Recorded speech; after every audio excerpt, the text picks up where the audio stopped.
Sila etshela imnyama sifuke ngabo 5 ekseni sithi sizokwenza ama-ID. Sesibese siyaphoxeka mase kuba nehiqi uHome Affairs ugcina ungafikanga.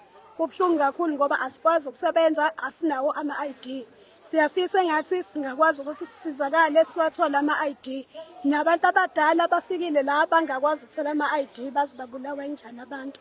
Kunzima kakhulu siyawadinga ama-ID. Sicela uHome Affairs ungenelele. Sikade sibize i-sub-region yakhona ngenxa yekhalazo abanazo zama-ID. Abanye bakazi babe nawo at all. Njoba nibona nowalayini olaphane abantu abangakaze babe nawo ama-ID babe nazo ngisho iy'tifiketi. Abanye baphethe ama-duplicate okhombisa bayayishaya bawasha ama-ID kodwa basebuye kulokuthi i-ID akayitholi lokhu ebuyabuyana. So sasagcina sicela usizo kulabaphathi base-Home Affairs ukuthi baze kubachazela abantu into efana nale yenzeka kanjani. Yahlangana ke ngibona zoni safika sizoyi-addressa-ke. Okusiphathe kabi ukuthi sithe makusa ekuseni losuku namhlanje mangithi ngiyafona ngiyabakhumbuza abanye babo kade bezosilekelela. Ngathola ukuthi i-program yethu abasezokwazi ukuyi-attenda ngenxa yokuthi bathi kunabantu ababafonelile babatshela ukuthi ku-charge o-350.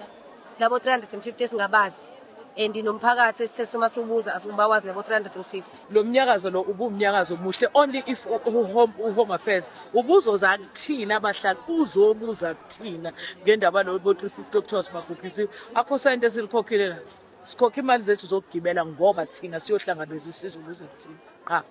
Kwabanye abantu lento thina sithi sifuna ukuzonenzela yona iyiphi. Ngibe disappointed ukuthi ke abantu base-Home Affairs bagcine bengafikanga.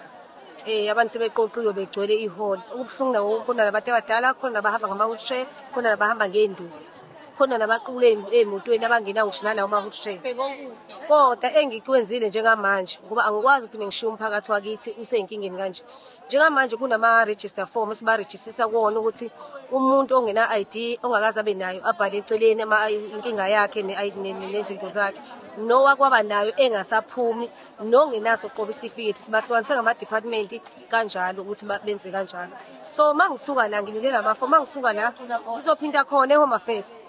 Ngiyophinde ngifune ukwazi ukuthi inkinga ibe kuphi ngoba inkinga echazwe efonini inkinga oyichaza kumuntu nibonana ayifani.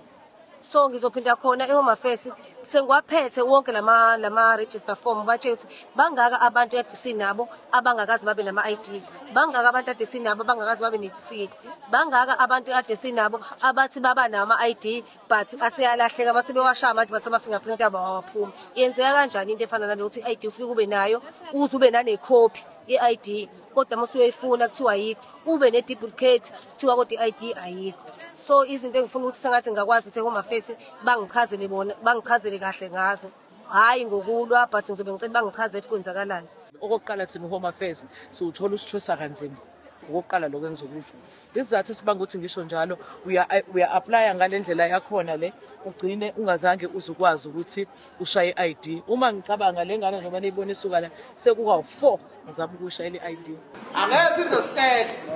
Mangisuka la mina ngeHome Affairs nalama register ngiyokhuluma ngale nto. Into engisho kwena ungabhalisa lapha kodwa incwadi le ebhalisa ukuthi wena makabani ushintsha ingane uyisa kubaba kabani. Ngise-Home Affairs njengokuvumelana kwamafomu ukuthi ngizoza eHome Affairs namafomu ngiza nawo amaphepha lawo eHome Affairs ngizozwa-ke bangithatha bangibekaphi-ke manje sengifika nangokufakaza.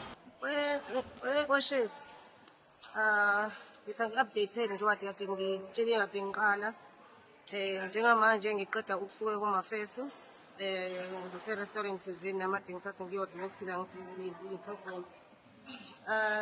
Bathi eHome Affairs ubhuti sivumelanile naye uthi ngicela ngiqale nga-10 per day. So laba abangakazi babe nama-ID at all. So kusasa uthe ucela ngilethe 10 ePinetown. Sila ePinetown eHome Affairs yasePinetown ngey'nkinga esinazo zama-ID ney'tifiketi. Izolo kade siyetshela imnyama sihambele zona iy'nkinga enjengalezo. Kwangalunga ke sabakwalewa nebheki kwangalunga kwathiwa namhlanje nake kwathi asize la eHome Affairs yasePinetown ukususwa umkhonto wesizwe. Siyacabanga ukuthi kuzolunga namhlanje siyajabula kakhulu umkhonto wesizwe ngendlela osisiza ngayo uyasinakekela siyabonga. kwayona le yakho ngathi uveza yona ifaka lokhu ukuthi silungisa lo. Kwayona ayike emthethweni ukuthi ngoba nale ID. Yabo. Manje bangathi deep mina kulo ID yakho. Uzothola kufanele ukuthi waphela manje wasemali yakho ukuthi ne-ID South Africa. Hayi South Africa sithi sibona imali sithi South Africa. Bawuthiwa abantu abangeke. Ubayade nithi usendleleni? Ngiyamkhulule ngisacela imlinde kancane ukuthi akahlale ezokwazi ukuthi Ake sehlele.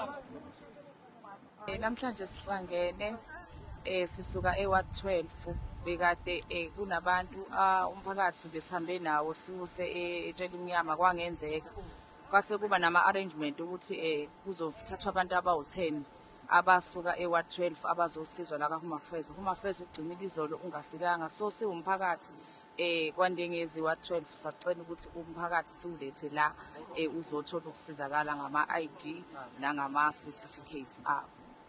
Ngibonga nje ukwazi ukunisiza nami ngingeyilutho but ukukhala kwenu ngakwazi nami ukuthi ngimsize but angagcinjwa lapha no 860 abantu athi bebhalisa lapha ngineshow ukuthi uyophela uJanuary ngoba ngimqedile ngibe ngithatha enye subridge Akuphindaphindekela aphindisele kwande uNkulunkulu uzabusise ngisho isizukulwane sakho siyabonga kakhulu Sesiphuzuni imena idile manje. Good drink. Bese celebrate.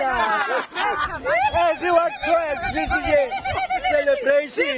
Viva everybody.